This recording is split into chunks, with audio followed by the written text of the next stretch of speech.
Selamat malam Bapak Ibu, saudara-saudari sahabat setia Remas STMJ Berkah Dalem. Kita berjumpa lagi dalam renungan malam singkat Gereja Katolik Stella Maris Jepara, Minggu 26 April 2026, hari Minggu Paskah keempat, yang juga merupakan hari Minggu panggilan. Sesuai bacaan Injil pada hari ini, renungan kami ambil dari Injil Yohanes bab 10 ayat 1 sampai 10 dengan tema dari antara banyak suara aku memilih mendengar Dia. Saudara-saudari terkasih, di tengah dunia yang penuh dengan kebisingan suara, tuntutan hidup, kekhawatiran, ambisi, bahkan ketakutan, kita sering kehilangan satu hal yang paling penting, kemampuan untuk mengenali suara yang benar. Dalam Yohanes bab 10 ayat 1 sampai 10, Yesus menggambarkan dirinya sebagai gembala yang baik dan kita sebagai domba-domba yang mengenal suaranya. Gambaran ini sederhana, tetapi sangat dalam. Domba bukanlah hewan yang kuat atau cerdas. Mereka bergantung sepenuhnya pada gembalanya. Tanpa gembala, mereka mudah tersesat, panik, dan menjadi mangsa. Namun ada satu hal yang luar biasa, domba mengenal suara gembalanya. Di antara banyak suara, mereka hanya mengikuti satu suara yang membawa rasa aman. Begitu juga dengan hidup kita. Seringkali kita mengikuti suara asing, keinginan dunia, tekanan orang lain, atau bahkan pikiran kita sendiri yang penuh keraguan.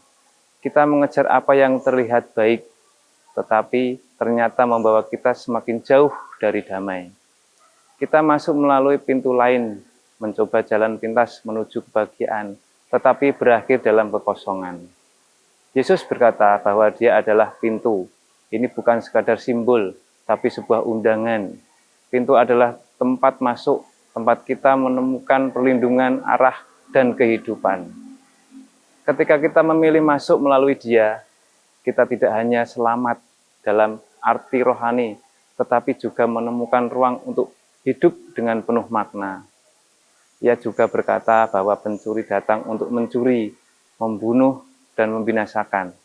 Ini menggambarkan segala sesuatu yang menjauhkan kita dari kehidupan yang sejati, entah itu dosa, rasa takut yang berlebihan, atau kebiasaan yang merusak diri.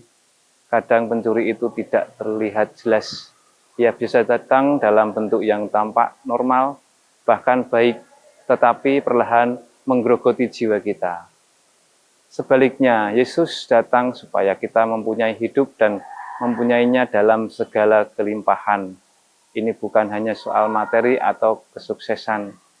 Kelimpahan yang Ia maksud adalah hati yang tenang di tengah badai, pengharapan di tengah kesulitan, dan sukacita yang tidak bergantung pada keadaan.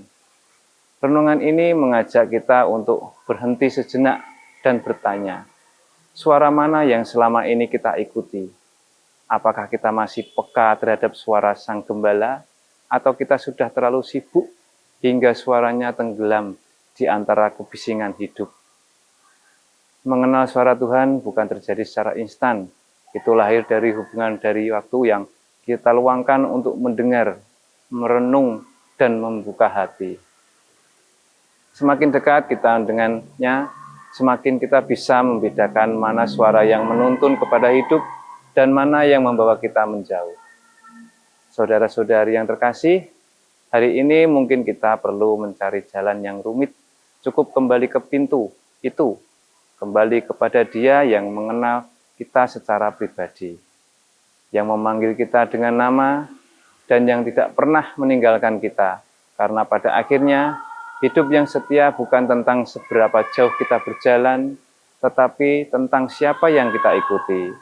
Semoga Injil hari ini semakin membuka hati kita, bahwa hanya ada satu suara, hanya ada satu pintu yang dapat menyelamatkan kita, yaitu Yesus Kristus sendiri. Kemuliaan kepada Bapa dan Putra dan Roh Kudus, seperti pada permulaan, sekarang, selalu, dan sepanjang segala abad. Amin. Selamat malam, terima kasih, dan berkah dalam.